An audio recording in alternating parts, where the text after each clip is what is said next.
आपने चुनावी हलफनामे में बताया था कि मेरे पास एक भी गाड़ी नहीं है, लेकिन सबसे अमीर विधायकों में अगर किसी की गिनती होती है तो वो रफ़ीक खान की होती है। राजस्थान के मुख्यमंत्री अशोक गहलोत है, तो आप प्रेशर होता है कि कभी कभी उनको भी गुस्सा आ जाए, आप लोगों को डांट देते हो या किसी को डांट देते हो, कभी ऐसा हुआ? आज आज ताज़ा घटना ही है ये। और बीजेपी के गढ़ को ध्वस्त कर दिया आपने। बीजेपी के गढ़ को ध्वस्त किया और वहाँ से विधायक बने। तो आपने टारगेट बना लिया था, आपको एमएलए बनना है, तो आपने कई दिग्गजों को पीछे पछाड़ के टिकट ले लिया। नमस्कार, आप देख रहे हैं न्यूज़ याबा, मैं उज्जवल शर्मा आपके साथ। आज हम आपके साथ हमारी खास पेशकश सच की बात नेताजी के साथ कार्यक्रम को लेकर आपके साथ जुड़े हैं, जिसमें हम बात करेंगे राजनेताओं की व्यक्तिगत परिचय से लेकर तमाम बातों पर, उनके व्यक्तिगत जीवन के बारे में। और आज इस क्रम में हमारे साथ जुड़े हैं राजस्थान राज्य अल्पसंख्यक आयोग के अध्यक्ष और आदर्श नगर से विधायक रफ़ीक खान जी। सर, सबसे पहले स्वागत है आपका। और नमस्कार। पहला सवाल यही रहेगा सर कि आप कैसे एक आम व्यक्ति से राजनेता तक का आपका जो सफ़र रहा वो कैसा रहा? देखिए, मैं शुरू में स्टार्टिंग में मैं यूथ कांग्रेस से जुड़ा 1983 और 84 के आसपास, और यूथ कांग्रेस में एक्टिव रहा जयपुर शहर के अंदर। और फिर एजुकेशन साथ साथ कर रहा था। फिर एजुकेशन के बाद में मैं हमारे फैमिली बिजनेस में और नए बिजनेस जो भी मैंने शुरू किए उनमें मैं बहुत ज़्यादा बिजी हो गया, तो बहुत ज़्यादा सक्रिय राजनीति नहीं कर पाया मैं। लेकिन फिर 2000 के बाद में मैं वापस से सक्रिय पॉलिटिक्स में भाग लेना शुरू किया, और इलेक्शन में ज़्यादा एक्टिव रहता था। बाकी मैं मेरे व्यापारिक पृष्ठभूमि थी तो व्यापार में एंगेज रहता था, लेकिन इलेक्शंस में मैं एक्टिव रहता था। फिर 2008 से वापस मैं एक्टिव हुआ, और फिर पार्टी ने अभी 18 में टिकट दे दी तो चुनाव लड़ा आदर्श नगर से। जहाँ से लड़ा वहाँ से बीजेपी के प्रदेश अध्यक्ष एमएलए थे, 2 बार के एमएलए थे, 1 बार के महापौर थे। तो लड़ाई बहुत टफ थी। सब ये मान रहे थे कि भाई ये सीट तो बीजेपी की सेफ सीट है, लेकिन हम बहुत अच्छा लड़े इलेक्शन और बीजेपी के गढ़ को ध्वस्त कर दिया आपने। बीजेपी के गढ़ को ध्वस्त किया और वहाँ से विधायक बने। तो फिर मुख्यमंत्री जी ने मेरे को जाइंट किलर मानते हुए मेरे को राजस्थान अल्पसंख्यक आयोग का चेयरमैन भी बनाया। क्या शुरुआत से बचपन से ही आपका ये सपना था कि मुझे पॉलिटिक्स में जाना है, सब कुछ चेंज करना है, ये सोच के आए थे या फिर शुरुआत में कुछ और आपने नहीं, सोचा था? ऐसा नहीं कभी सोचता था मैं कि भाई कभी मैं एमएलए बनूंगा या पॉलिटिक्स में इतना सक्रिय रहूंगा या इलेक्शन लड़ने का मानस बनेगा। मैं पार्टी पॉलिटिक्स के साथ तो हम जनरेशन से जुड़े हुए हैं, लेकिन ऐसे एक्टिव नहीं था कभी भी। स्पोर्ट्स इलेक्शंस में, स्पोर्ट्स में रुचि थी तो उसमें ज़रूर मैं भाग लेता रहता था। और बिजनेस जो हमारी एग्जीक्यूटिव बॉडीज़ हैं उनमें ज़रूर मैं इलेक्शन लड़ता था।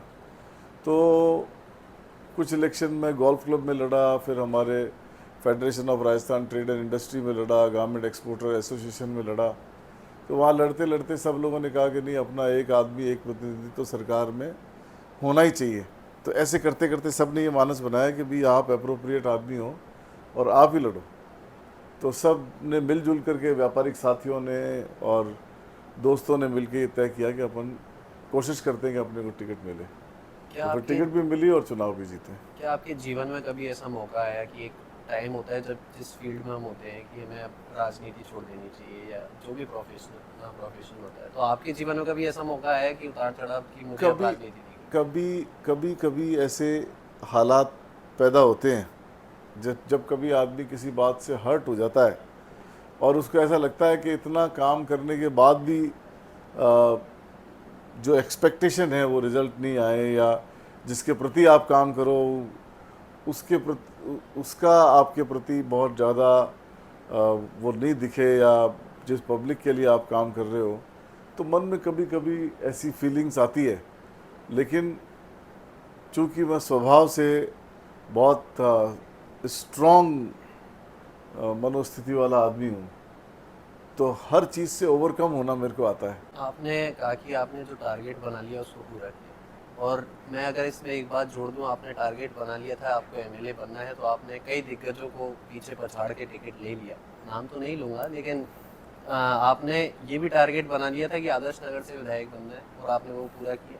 जी, इनिशियली मैं किशनपोल से टिकट मांग रहा था, और अनफॉर्चुनेटली मेरे को पीसीसी मेंबर बना दिया आदर्श नगर के रामगंज ब्लॉक से, और रामगंज ब्लॉक आ रहा था आदर्श नगर विधानसभा में।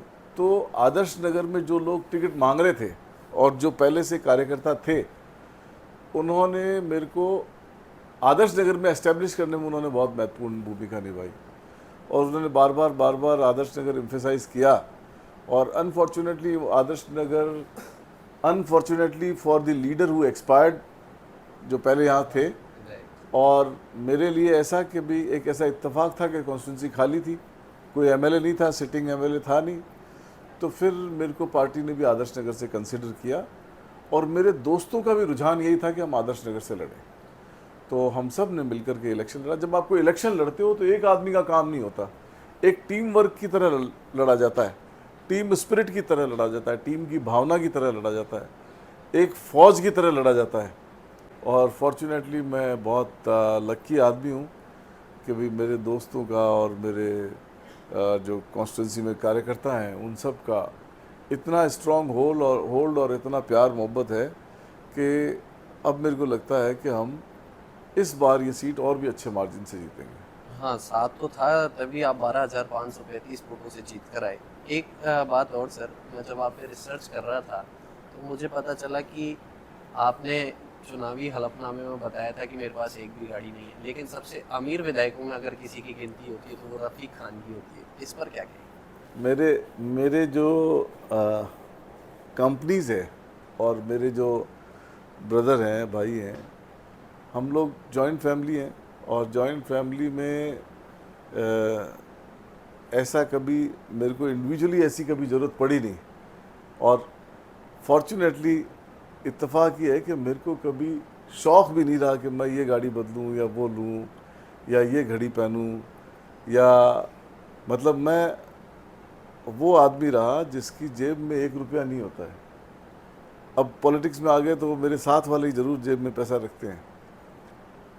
तो कॉन्फिडेंट रहा हमेशा, तो ऐसी कभी एहसास नहीं हुआ कि मेरे को खुद को भी कोई अलग से गाड़ी लेनी चाहिए। आप पहली बार जीत के आए, तमाम विधायक होते हैं जो अगर सत्ता में आते हैं तो 100 से ज़्यादा सीटें सत्ता पक्ष को चाहिए होती हैं, तो वो तमाम विधायक होते हैं, लेकिन पहली बार जीत के आना, उसके बाद सीएम का खास बन जाना, ये सब कैसे सर?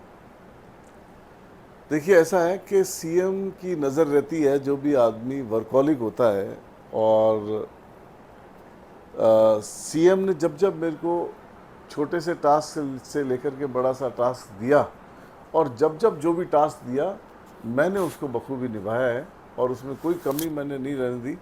और मुझे पूरी उम्मीद है कि आगे भी मेरे को कोई काम देंगे, और पार्टी भी कोई काम देती है तो मैं उसमें हमेशा खरा उतरता हूँ। हर किसी का एक रोल मॉडल होता है, आपका रोल मॉडल कौन है? मैं वैसे पॉलिटिक्स की अगर अपन बात करें तो मैं पंडित जवाहरलाल नेहरू को बहुत एडमायर करता हूँ, और ये मानता हूँ कि आज का जो भारत है, आपने बहुत अच्छी बात पूछी मेरे से, आज का जो भारत है, जिस इंडिया की हम बात कर रहे हैं, जिस हिंदुस्तान को हम देख रहे हैं, उसकी सही मायने में अगर नींव किसी ने रखी तो पंडित जवाहरलाल नेहरू ने रखी।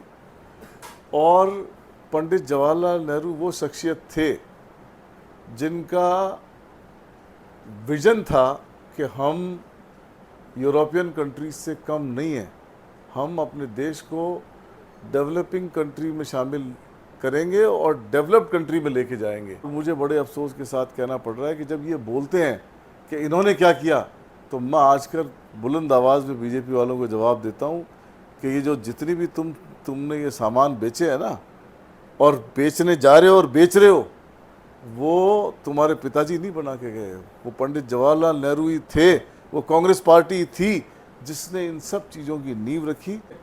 धीरे धीरे जब कंट्रीब्यूशन की आप बात करोगे तो इंदिरा गांधी का कंट्रीब्यूशन मिलेगा। ये जो मोबाइल आप हाथ में पकड़े बैठे हो, मेरी वीडियो फिल्म बना रहे हो, तो आपको राजीव गांधी का कंट्रीब्यूशन दिखेगा। जब आप अखंड भारत की बात करते हो और बांग्लादेश और पाकिस्तान की बात करते हो तो आपको इंदिरा गांधी की याद आएगी।